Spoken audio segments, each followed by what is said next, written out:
Poso elamu bandeko nzamba permettre biso to mona na lisusu mokolo na lelo na koyambela bino mwana mboka Claude Ngoma wazali na parti ya Papa Mozito po makambo ebele za koloba mape par rapport ya Papa Mozito. Donc lokwa na zuiye na plateau, c'est vrai qu'azali penza bouche autorisée te, mais to kolinga to zo moi ba éclairage par rapport ya ba zone d'ombre oyo ezali kolobama pe ensuite to kolobela l'actualité évidemment. Papa Claude Ngoma esengo mingi ngape lokola esengo toujours vraiment et surtout l'invitation non so ekomelingai na tiakango vraiment na place ya liboso. Merci parce beaucoup parce que toyaka pona kolobela ekolo mboke kobela mama yo moko lobi matanga oyo ezali ekole biso na kahele ba nombre de morts ezo matakaka na suka na utiko tanga ezali 400 morts. Bala mboka lokola papa mukwege na bato mususu bazali un peu choqué, ngai moko pe nazali choqué na façon ba ko kundela bango. Bala mboka balobi surtout na RDC mino moyebi 200 de cloches zanga kakate ba musu balobi ebongo katsa wana ba est-ce que bazana tako soma ba cercle est-ce que bazana tako sala boy baza déjà donc baza déjà bibembe, permettez-moi le nom, donc bakunda bien bakunda mabe basi bakufi. Papa Claude Ngoma yo zali pe moto ali pe congolais, gestion ya crise wana yo moni yango ndenge nini? D'abord, maman Paulette, na coupé sa, na compatir na elongo na ba famille ba bungisi ba proche na bango, parce que ça fait toujours du mal na motema ko bungisa ndeko ya yo, parce que ce sont nos compatriotes. Oh, lelo va trouver liwa na nzela ya catastrophe, alors qu'on pouvait bien éviter le perte en vies humaines. Mais comme mboka na biso ezo souffrir na problème moko ya monene onga na lobango ezali manque ya organisation ya l'état, sinon tokokai kozala na moyen ya ko éviter modèle ya ba perte en vies humaines oyo na millénaire lelo tokokondi mateto bungisaka ba imboka na nzela ba catastrophe oyo boye, alors que mboka soki ezaki organisé, on allait avoir en place des agences spécialisées pour prédire tout ce qui est comme catastrophe économique, afin que l'État, qui est le pouvoir organisateur, a évacuer autour benga ba compatriotes na biso, ba population na zone économique à la sinistre. Parce que tout le monde a un mikili a poto, bazolanda cyclone ndenge zoyela. Et outi na ngambo ya Calédonie du Nord, ezoyezu Alberta, ya Miami, déjà batonion sont. Mais pourquoi ne pas bisoto comme à niveau? Parce que bah instrument wanezali. L'État ne manque pas de moyens. Centre météorologique était avant. Même dans un centre météorologique, mais il faut aller en akati et équiper nini. Et les gens qui travaillent dedans, bazo travailler na ba moyen nini. Est-ce que ba kendaka mise à niveau? Ezalakate. Donc, les centres sont abandonnés à leur triste sort, ils ne sont même pas équipés.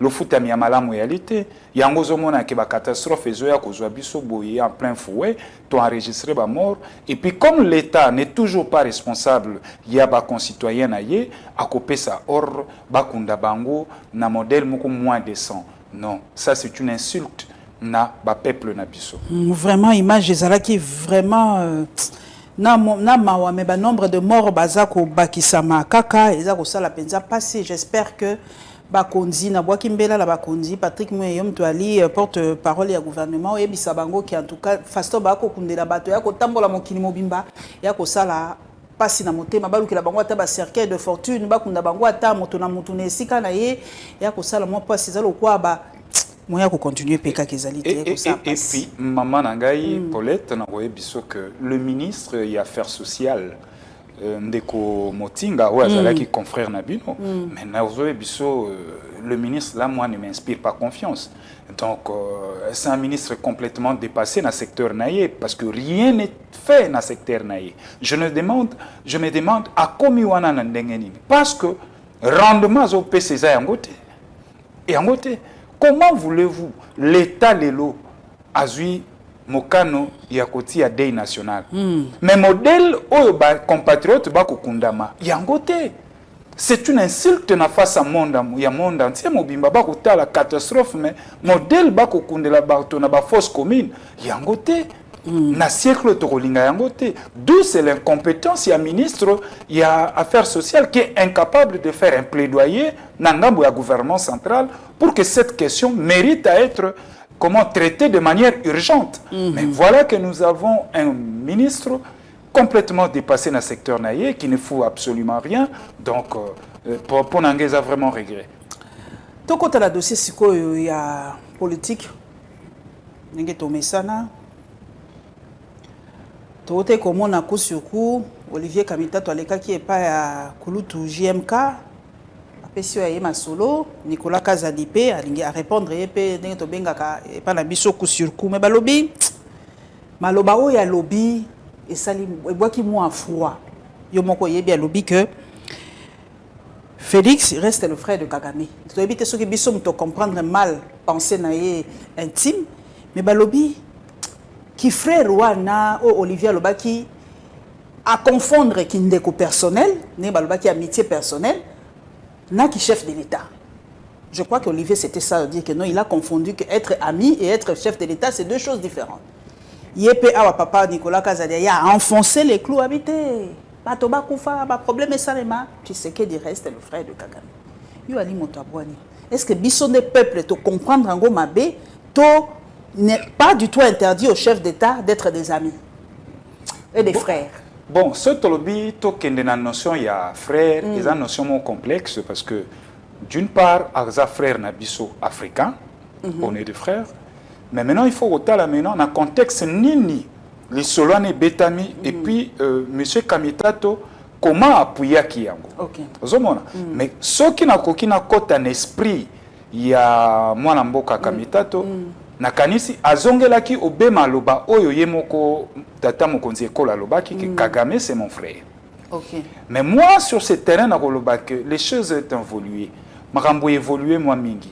Contexte wana oyo Félix alobaki Kagame c'est son frère tokoki ko s'appuyer na yango telelo parce que aujourd'hui même Tamabe ezali na ngambo ya mwana mboka Chilombo mais quand il s'agit de l'intérêt primo de l'État tous nous devons voir dans la même direction. C'est vrai que Mabe na biso ezali ba divergence ezali ba faute et gestion ezali de part et d'autre mais au moins to privilégier d'abord autre benga l'intérêt primo de la République. Si Félix est le frère à Kagame, tous ont un contexte moko ya famille africaine. Mais pour moi, j'ai toujours demandé, dans le gouvernement, makambo ki frère et zakate na gestion. Yango na bato ba koloba entre État entre État il y a pas de sentiment, il y a balobi peut-être mon candidat biso sentiment les qui frère les qui mais Kagame contrepartie c'est à la qui frère voilà quand il frappe hein? Oui, quand il veut viser quelque chose il vise. Donc il y a zola qui sabolingo na muto alingi hotel quoi libala sans relation sans retour. Très bien. Et aussi, il faut comprendre parce que Mingi Batuba prendre Malobana que Kagame c'est son frère tout simplement parce que Union so bisoto ko senga na Félix Antoine Chilombo asala azoko ko sala ngote. Toutes les recommandations formulées na opposition en l'endroit et à gouvernement pour que bako commettre moi musique bazo sala ngote. Voilà où ils ont renforcé thèse ya yemo konenga lobe que Kagame c'est son frère. Alors que na kati ya pratique Kagame n'est pas sincère, Nabiso. Et quand déjà Kagame vous dit de manière claire, à se dévoiler, que l'élo Rwanda Azala Mabila ko réclamé na Congo, mais ça montre à suffisance que c'est Kagame qui est à la base des 12 millions de morts. Auto connaître na Nabiso Congo, 12 millions. Et ça pour Kagame a bomi 12 millions pour Azolanda Mabele na Yezala Rapa Nabiso.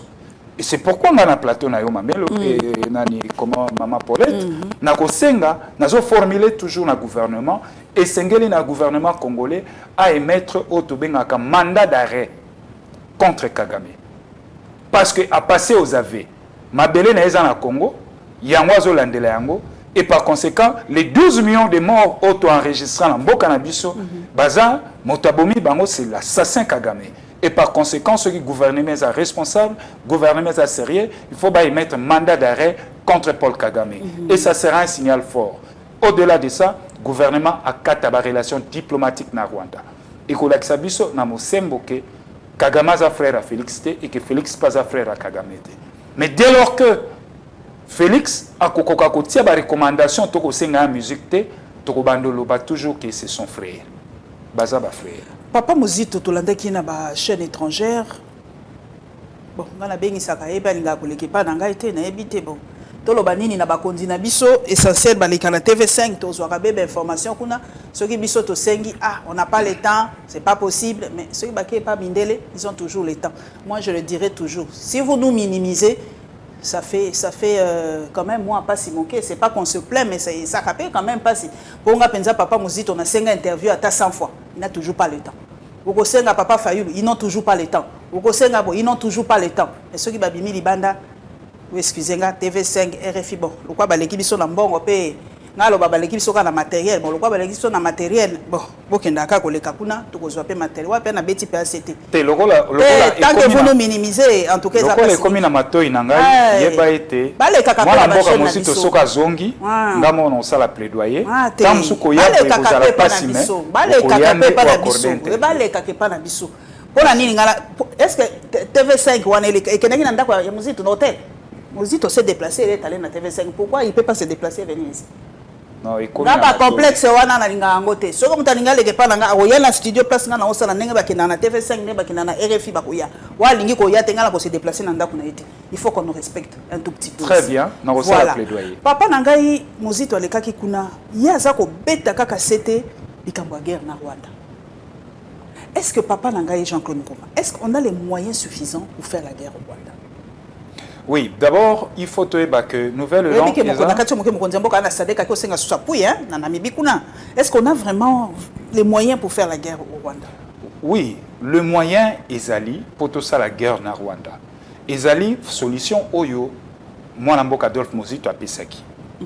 Et que pour tout ça la guerre na Rwanda, ils en ont préalable. Entre autres, ils ont senga biso économie à malamu finance ya bien.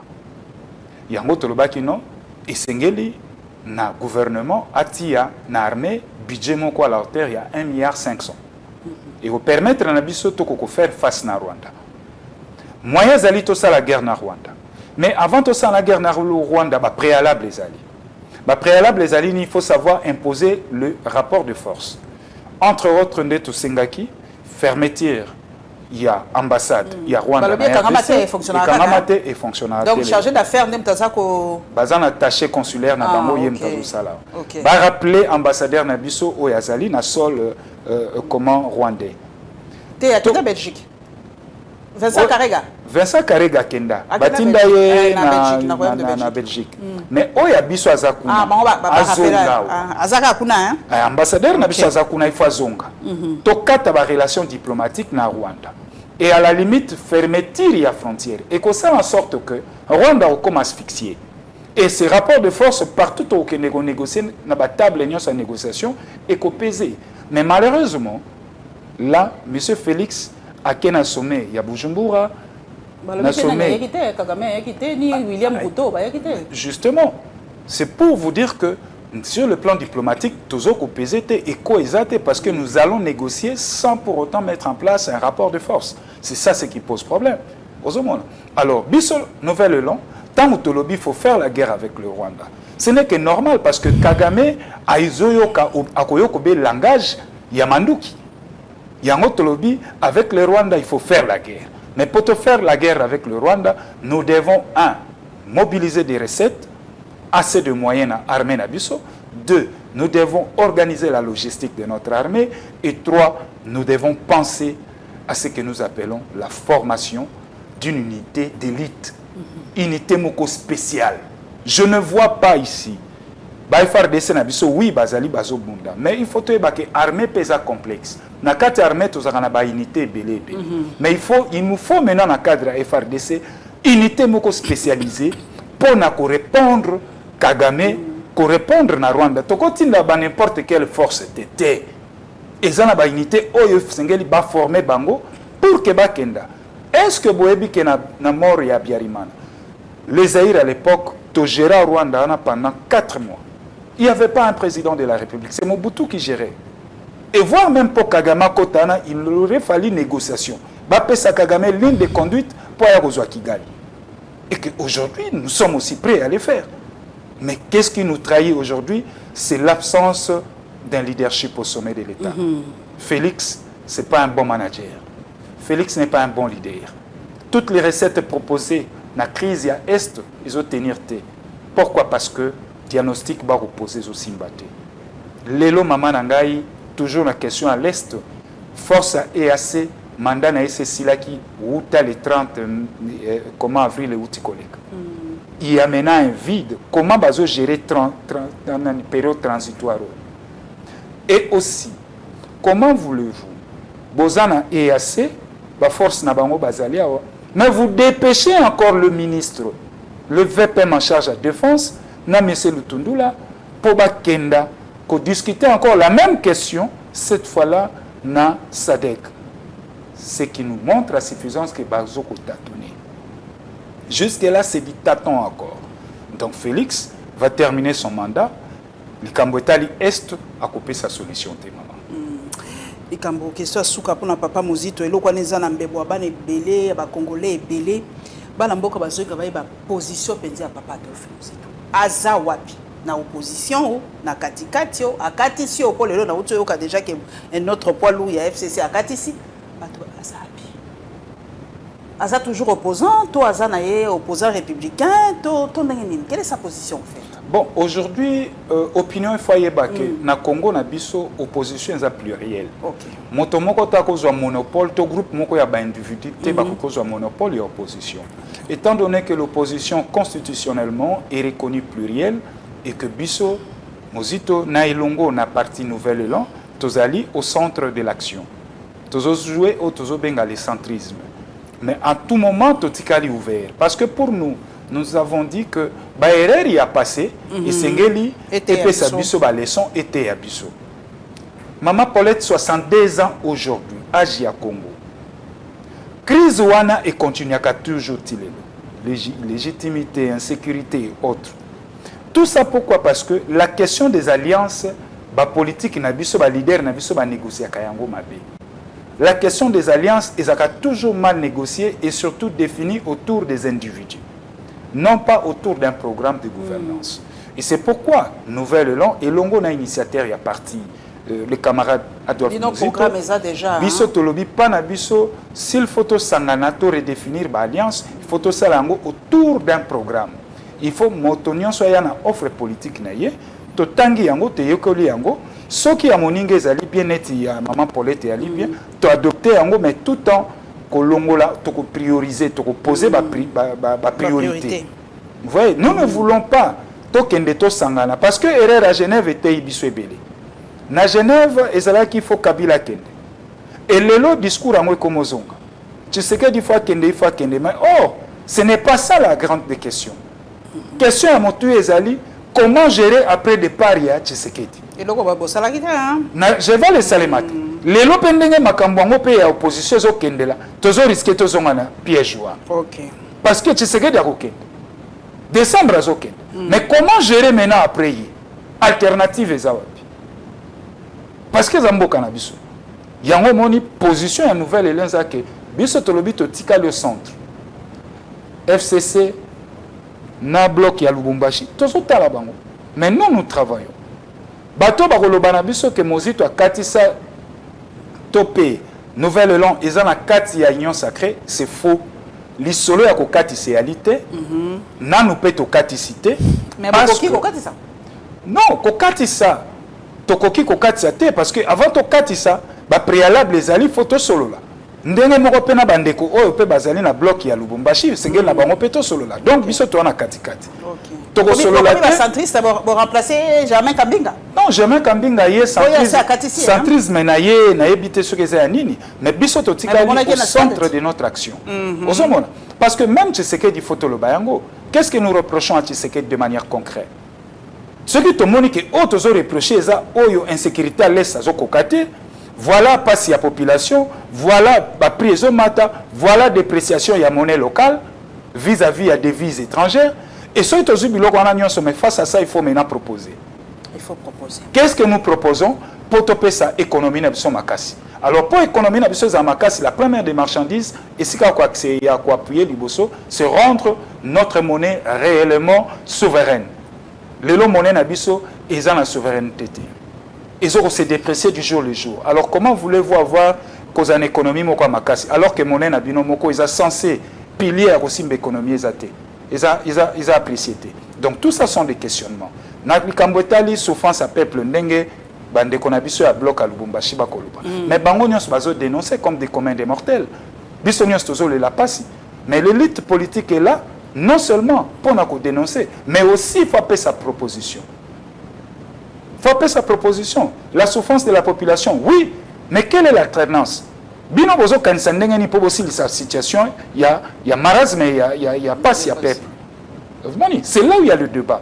Et c'est là où tombe le débat. Tout le monde a un débat qui a critique, qui a critique, qui a l'émotion. Non, non, non. Cette fois-ci, nouvelle long, ils ont parti moko jeune, mais tout y est pour changer le paradigme politique et opposition, qui consiste aujourd'hui dans l'analyse, la réflexion et surtout proposition. Merci mingi balobi na Steve Wembi biso gouverneur ya Tanganyika bauti ko déchoir ye Maman Ngungwa Julie Ngungwa papa nangai makamba ko yaba gouverneur ba province et ça lelo lobby mais comment les provinces peuvent être stables na ba gouverneur lelo balingi ça sera toujours comme ça 5 ans on a changé combien de gouverneurs dans combien de provinces. Mais maman nangai tolobaka yango que Félix ne saura pas diriger. Tant où illégitimité est déjà au sommet, il y a une institution instable. Et dès lors que l'institution est instable, mais il y a un mandat qui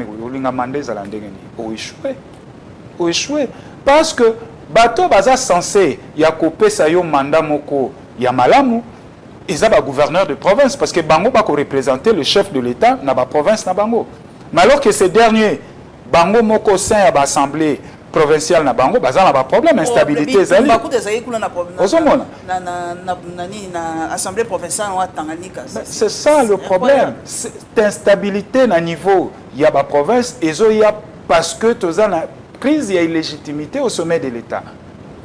Et yango zomona ke eza suite logique ezo kita partout sauf que na Kinshasa a Angobila a choisi il y a une stratégie, il y a mbongo kosomba tous ces députés provinciaux na poche na ye. J'espère que dans vos droits de réponse c'était hein poser la preuve pour Mikolo eza ah biso toza la loi sika. Moi je suis politique, maman nanga je m'assume. Moi je suis politique et naebi yango que il y a dynamique Ngobila na 4 assemblée nationale.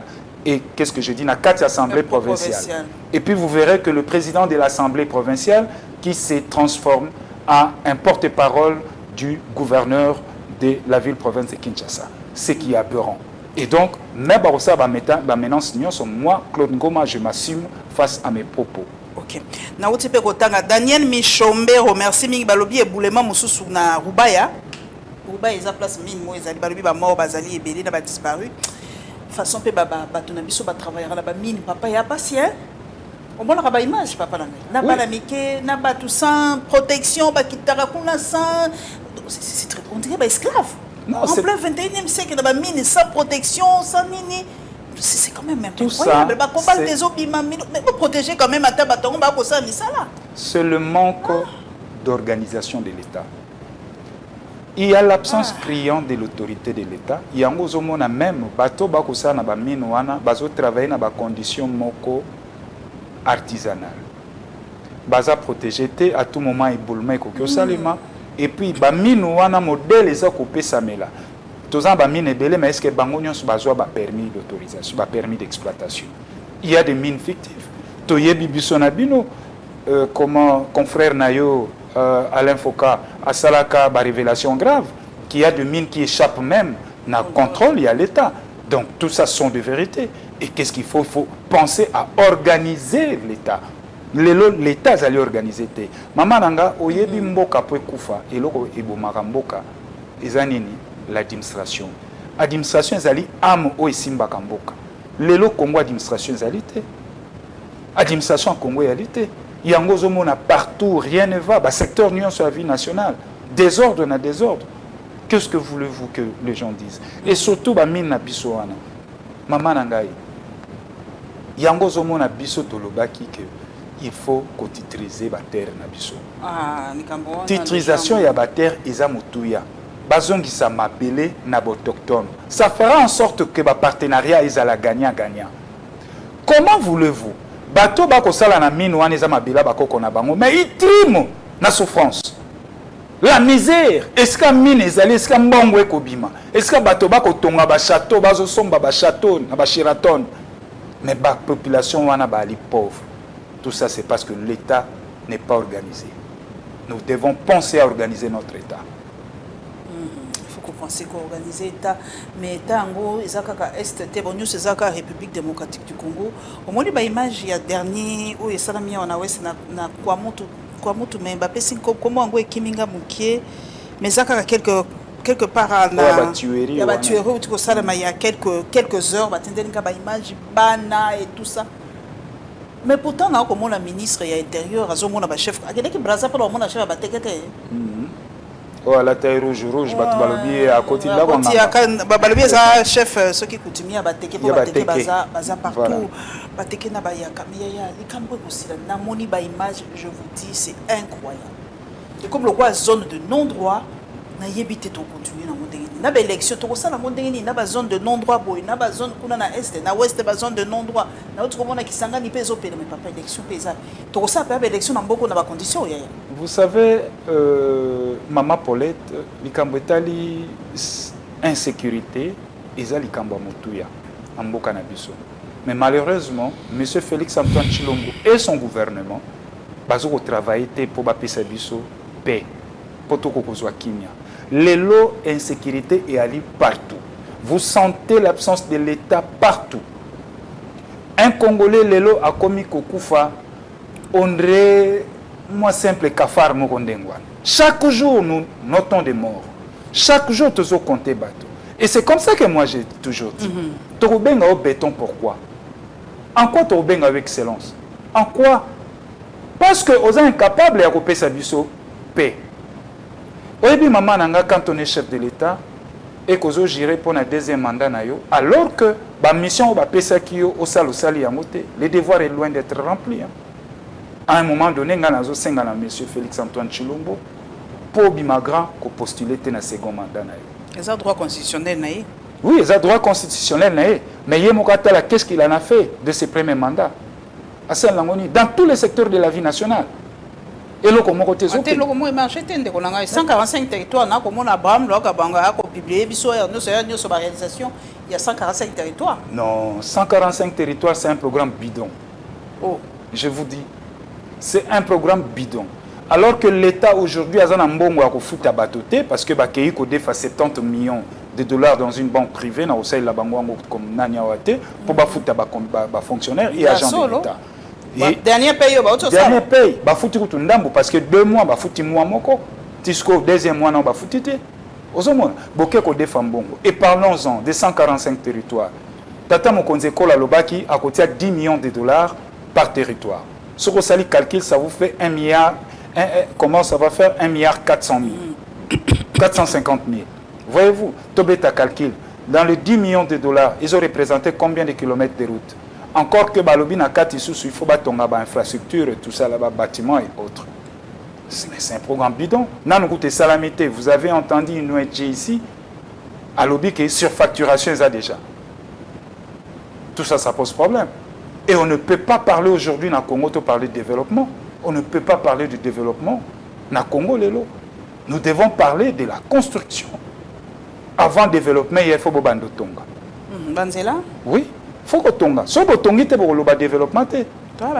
Parce que pour tout comme on a développement, il faut passer d'abord dans la zone transitoire où tu as pays émergent. C'est alors qu'on peut pas. Ça va 2035. Tu as 23. 23. Donc nous ne sommes même pas alignés parmi les pays émergents. Comment beaucoup le bateau comme a développé, et si nos amis de l'Union dite sacrée pensent que Tokokoma 145 territoires n'est qu'au développé, ils doivent encore revoir ces projets. Encore que c'est un projet où le gouvernement étudiant au Malamouté, ils ont souffert na balakine et belé maman nangai. Ils ont souffert na balakine et belé, il faut pas dire biso na 145 territoires, chaque territoire on a doté na combien de kilomètres de route, combien de kilomètres de rails. Mais il y a besoin d'un côté. Mais non, mais le programme est quand même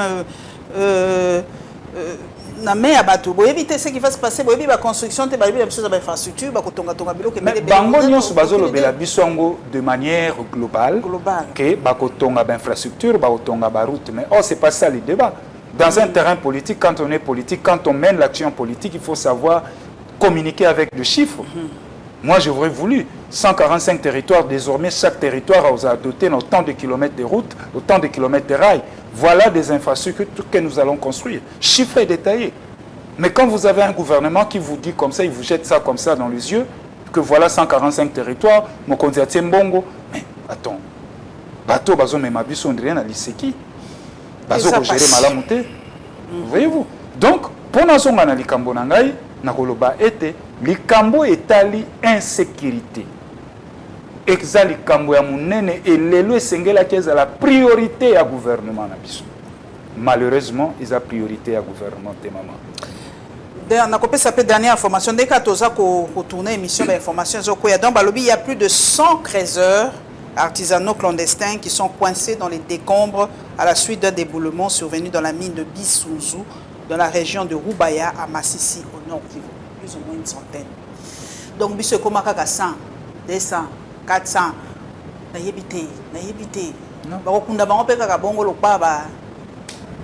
puis ce qui fait mal, modèle Bakukunda Bango. Vous ne sentez pas comment Bokunda Mimoko, solennité, non, donc c'est comme si déjà, ils n'ont pas le cœur, ils n'ont pas ce cœur-là. Même si balobi to la deuil national est là, on tourner pour même quand on a deuil national, ce beauté deuil national, oui, et ça, comment décision à malam, mais il faut accompagner ces deuils nationaux. Il faut accompagner ces deuils nationaux. Na ko banda liboso d'abord, ko identifier ba mort ou ba koufi. Est-ce que travail wana yebani? Yangola docteur Mouko Galobi, mais to yebi ata batango ba koufi. Yangola to zaka la difficulté de mettre un nom sur ba mort. C'est ça, c'est ça. Et pourtant on est à New York tant 11 septembre on connaît tout le monde peut passer la bango mémorial. Et ça, maman, je vous dis, combien de bateaux bazo gérer biso, ils n'ont pas le cœur. Bazo gérer biso pour n'intérêt na bango. La gestion, la crise n'y a la kabiso. Tous on a un problème à statistique, maman. Traçabilité et banakati. Mais vous voyez que quand même premier ministre Sama Lukonda habite aux pièces d'identité à Néo, papa n'a sûr. Non. Pièce d'identité habite aux penza Néo. Non. Maman nangai. Ozomona. Donc comme il y a un mois de mai, donc on a évité ce to vandi boy photo tala kabato. Kolobalo poto kolata costume cravate ko tia manette yali koyeba mosalate. Photo ba kosala distingo. Ozana mayela kelasi mais keseni na mayela ko kamba. Yebisanga maman nangai. Carte d'identité. Bazo beta mbela bakopesa yango d'ici décembre. Bakopesa yango na banani. Mais na ba congolais déjà procédure ezaki déjà mabé. Si on a octroi il y a carte d'électeur, il y a carte d'identité et les kananzela il y a enrôlement. Bon s'enrôler koto ba identifier yo et ça les mawapi. On facilite, non, on fait d'une pierre deux coups. Non, non, ce n'est pas ça.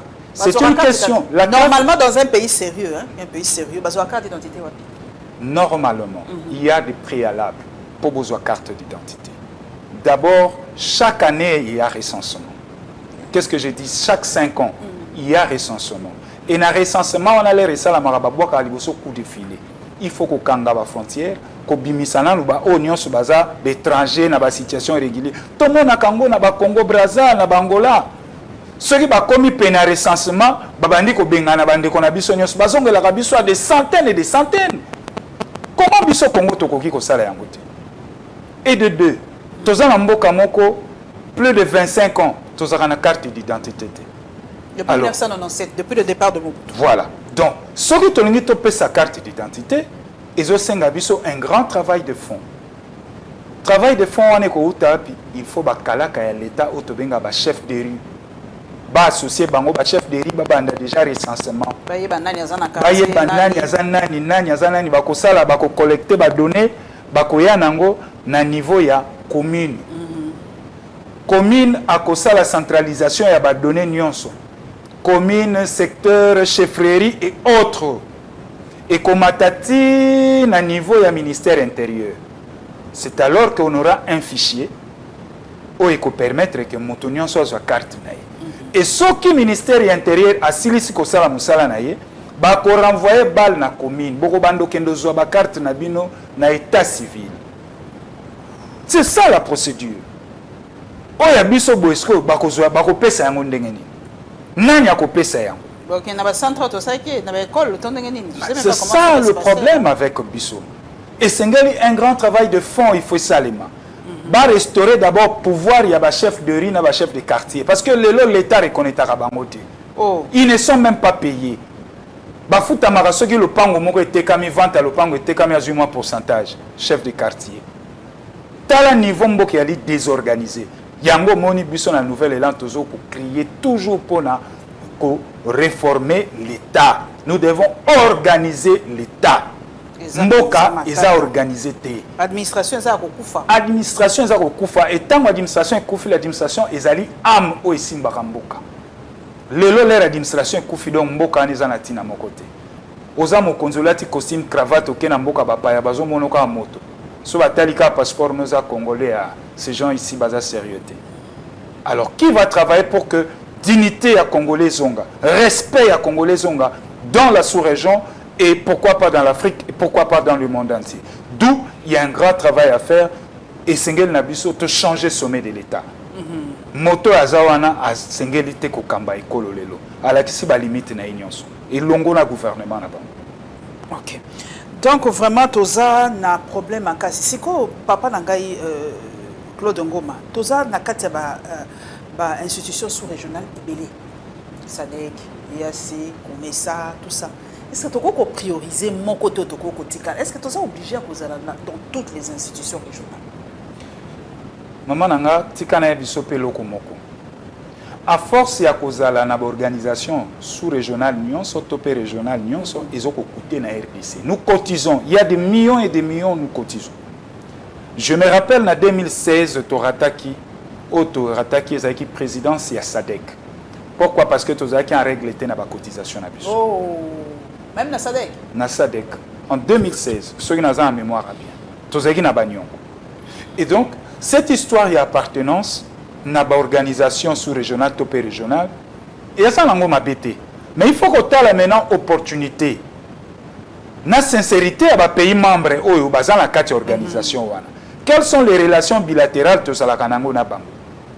Ozomona neti lelo boye na peso exemple. Tozali Monsieur Félix Antoine Chilombo a même mis son organisation EAC.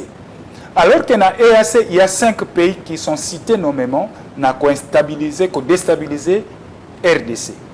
Mais Bino Bokei, comme étant pays membre.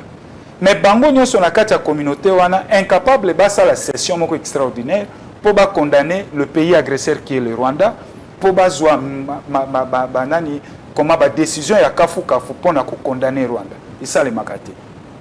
Mais vous continuez à vendre dans la carte de l'Isanga Bongo.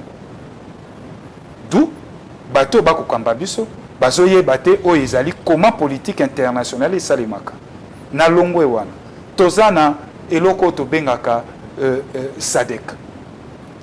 Nakato Mouké, pour Balobi Nanga, dans tout le tweet, Papa Ngoma Balobi, l'Organisation des pays d'Afrique australe va envoyer des troupes dans l'est de la République démocratique du Congo. La SADC a approuvé lors d'un sommet le déploiement des forces pour aider à restaurer la paix et la sécurité dans l'est. Ni la date, ni le nombre n'ont été précisés.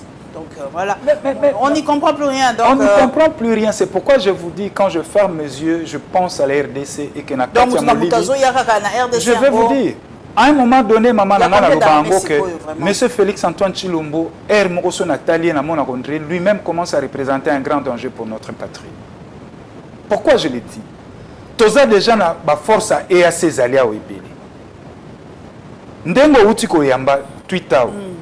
Okomona sous SADC azotinda bato ndenga lobi. Mais mboka na biso est commis maintenant à la merci ya ba forces étrangères nyonso. Pour quelle solution? Pour quelle solution? Et puis tant qu'on négocier bon. C'est la RDC qui va payer la facture? Mais c'est la RDC qui paye la facture. Au moins dernièrement bazaki na session ya EAC awa. Que batinda ki mbongo pa moto moko akenda na yango mbongo ane umelaki na nzela. Tokaki makambo mataki. Na kanisa à un certain moment, ceux qui toza na charge ba responsabilité politique et sengeli na biso toyeba ko prioriser. Les Kambwetali qui mia na est mamana. Ba force nyonso o ezoya na ko. Bazoya na bango. Bazoya concert à Falite ya Werate hein. Bazoya bipum litumba. Bazoya na manduki. moto aza na manduki babenganaka pambate batuna péage na batuna na pembula na été tale loko moko détail maman na ngai le VPM en charge ya défense alobi il faut ça la réunion il y a évaluation na ba ministre des affaires il y a ba ministre il y a défense il y a ba pays il y a EAC ba pays membre ya EAC OK po ba koka kosa nini ba évaluer mandat ba mandat ya EAC ya ndengeni obi ke réunion ni salamate oh réunion ni salamate Jean-Pierre Bemba kasi Jean-Pierre Bemba kako moko et non salama il y a de cela 2 semaines passées réunion ni salamate ba repousser en pour une date ultérieure wow et l'air Bemba yeto eko comprendre que même mandat ya EAC yango moko est flou le mandat à force sous-régionale est flou ezo yebanate yango Bemba bi non il faut singeli na ba ministre de défense ba pays membre ya EAC to vanda poto solo la o etali mandat par rapport à Nego to kotipe le Kamwabé Mbango par rapport à article pour d'abord démenti équipe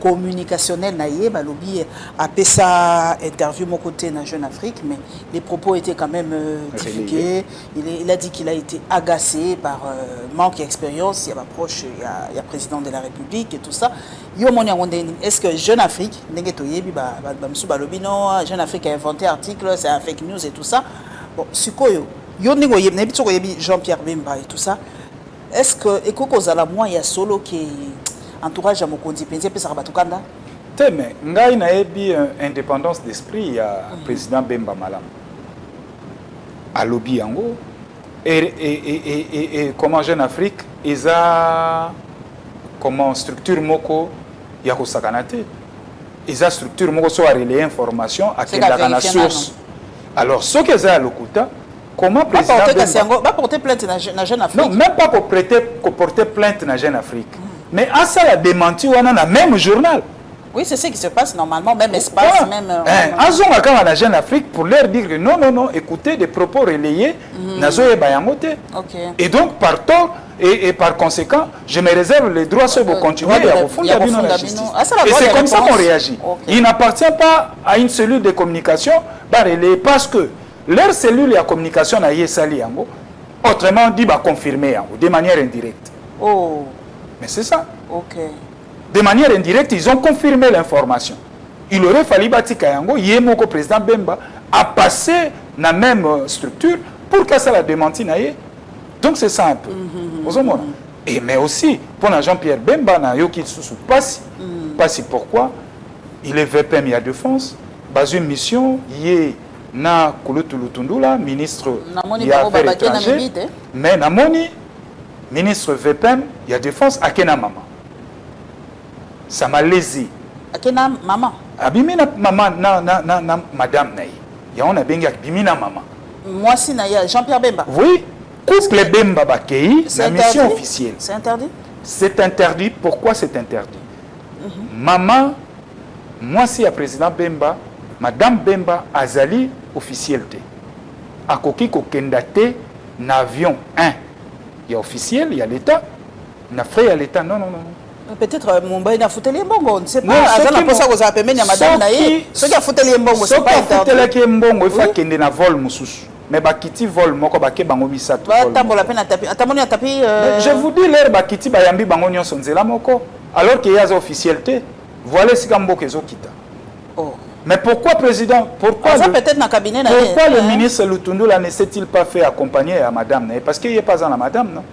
Il s'agit des affaires de l'État. L'air va passer une mission à l'État au Kenda. Au Kenya, ordre de mission établi à gouvernement.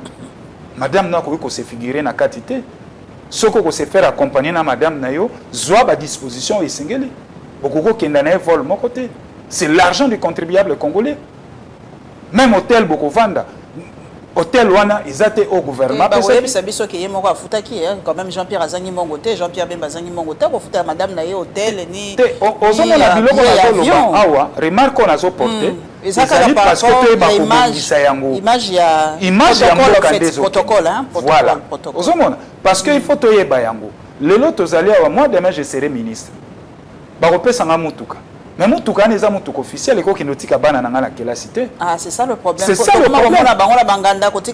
C'est ça le problème. Carburant elle était donc ezaba auto benga rango éthique il y a l'homme politique. Mais malheureusement, biso na Congo ezaka bongo te. Mutuko officiel et ketika nango maman na ba course na privé. Tout ça il faut dénoncer. Alors comment kotonga ekolo ya sika biso ba tozo ya kokota. Alors nous la nouvelle classe politique faut toya la vision musu ya kotala makam. Toza regardant la biloko amike biso ba banaliser yango. Mais moi je dis non non, et ça mission officielle. C'est dans le diable se cache dans les détails comme dans les détails. Une mission officielle de l'État au koki ko se faire accompagner na madame Nayote. Ce que ko se faire accompagner na madame Nayo zoa ba disposition mosusu. Merci. Tokomi na suka memotuna pe bana mboko beba tuna papa Claude Ngoma le 13 bakozala. Le 13 des années Le 13 mai marche et opposition. C'est bon, opposition à Lubumbashi. Lubumbashi bino bozata. Te biso toza concerné te na opposition à Lubumbashi, biso totika na centre, bango bakosala manifestation na bango ndenge babongiseli yango. Nous on est là, tozo bunde tumba, tozo tala. C'est vrai que Lubumbashi a réclamé babiloko pe mususu o pe biso tozo ko réclamer yango, ezo kenendeng moko metoze sika moko te. Mais toza na bango pe na ba divergence mususu. J'espère que vous planifiez la divergence avant, sinon vous avez pas mboka na moi planifier la divergence pour pas mboka pe avant de planifier la divergence c'est la sincérité de la part de nos dirigeants. Sincérité na ngina lobani ni pona suki sango wana. Omoni likambo tozo benga ya question ya seni. Tango tozo bundana pona loi électorale ya seni. Mais président Moïse Katumbi azaki déjà na union sacrée. Débat à la loi électorale, ces députés ont contribué. Mais comment voulez-vous le président Katumbi Abimi pour revendiquer même Makambo? Incohérence et quotidien à la démarche. Voyez-vous, je prends M. Sessanga. Le président Sessanga était dans la majorité de l'Union dite sacrée. Nanzela, c'est vrai que Baolobaya est ministre, mais vice-ministre à la défense. Alors, Bango Nyon va participer à la gestion. De manière sincère, il faut que na biso ba restituer na biso. Ni no bango ba reprocher na régime, o celle que ba bima. Ozomon, parce que si vous avez na bango déjà na kati, bino bo bimi bo restituer te. Donc déjà sincérité zate pa na bino. C'est de même aussi ce to sangani, lobi pe bokoko quitter biso lisusu, ndenge bo meseni ko changer. Na yango biso to bite bango ba sala manifestation na bango ndenge ba osala. Mais nous nouvelle long, et longo na initiateur, il y a parti Adolphe Mozito. Merci beaucoup Papa Claude Ngoma. En tout cas message et leki obo santé message nanga et pa Papa Mozito. En tout cas eko mapenza. Merci Nabino ba bokolanda biso na la Lion TV officielle na Nyota TV et Perfect TV. Merci Nabino bokende na la Lion TV bo cliquer bo liker bo partager. En tout cas toko sa mosala oyo po Nabino. Toko mona na Nabino mbalasi.